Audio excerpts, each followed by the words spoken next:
Hey everyone, it's Nico from the blog documentingsimpleliving.com. Today I am going to be making sourdough discard banana bread.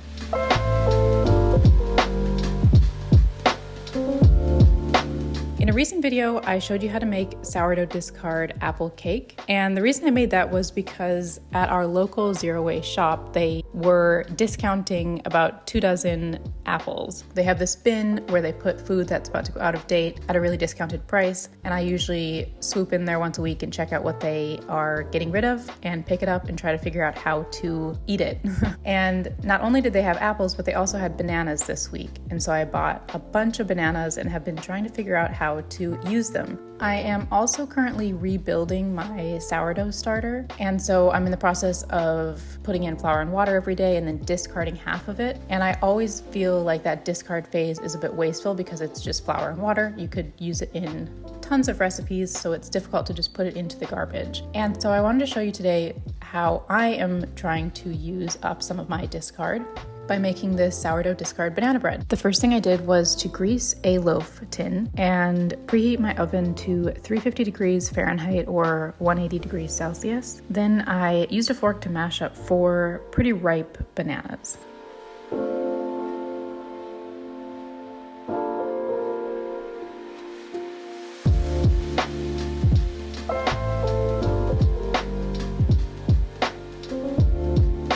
Then I combined the dry ingredients. So I used about 1.5 cups of white organic flour,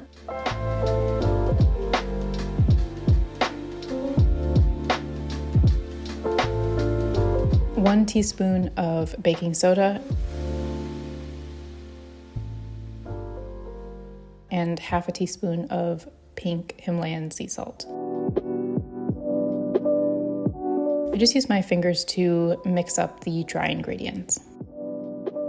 Next, I creamed together about 1/2 cup of room temperature butter with 1/3 cup of brown sugar.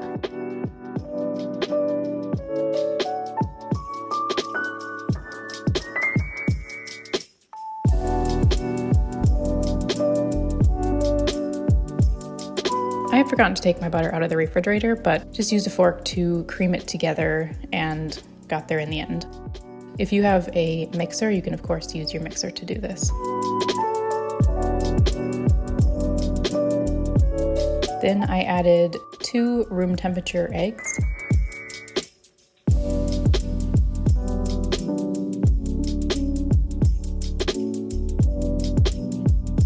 half a cup of sourdough discard,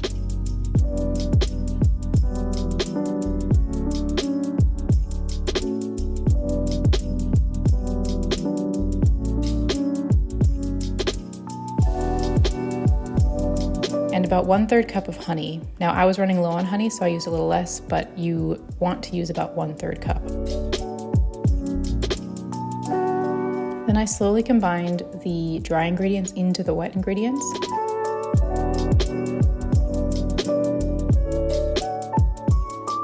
If you are new to sourdough and you're getting your sourdough starter going, and that's why you're watching this video because you don't want to waste the discard, make sure to go to documentingsimpleliving.com because I have a full list of recipes that you can make with your discard. There's tons of things you can make, like pancakes, both sweet and savory pancakes, pizza crust, a whole bunch of different types of flatbreads, and this banana bread is really delicious using discard. So there's tons of stuff you can make. You don't need to throw it away. And if you're interested in seeing those recipes, you can just go to documentingsimpleliving.com. And finally added the 4 mashed bananas into the mixture as well.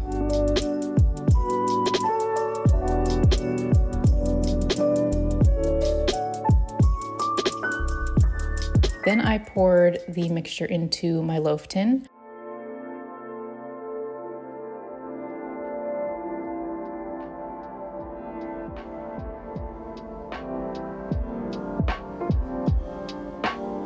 And added a sliced banana to the top.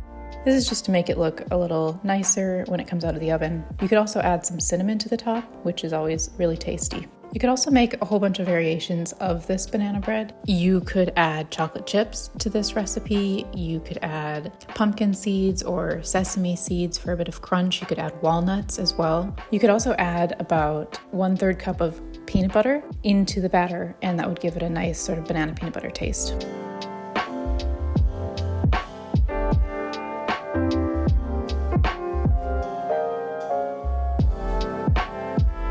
Then I put the loaf tin into the oven for about 45 minutes and pulled it out after 45 minutes and tested it with a knife, and it came out clean, so I knew the bread was done.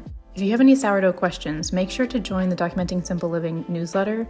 It's less of a newsletter and more of a community of people all trying to figure out how to live a little bit more simply in the modern world. That is what Documenting Simple Living is all about. It's about people who want to kind of opt out of industrial systems, but don't necessarily also have a homestead and animals and live far out in the countryside. I personally live with my family in a big city, and I'm just trying to figure out small ways of making more things from scratch, growing our own food, making our own body products where possible, and that sort of thing. So if you're just getting started with sourdough, it's a great place to join the community and ask questions to people who have been doing it a bit longer. If you're interested in signing up to the newsletter, the link is in the description below.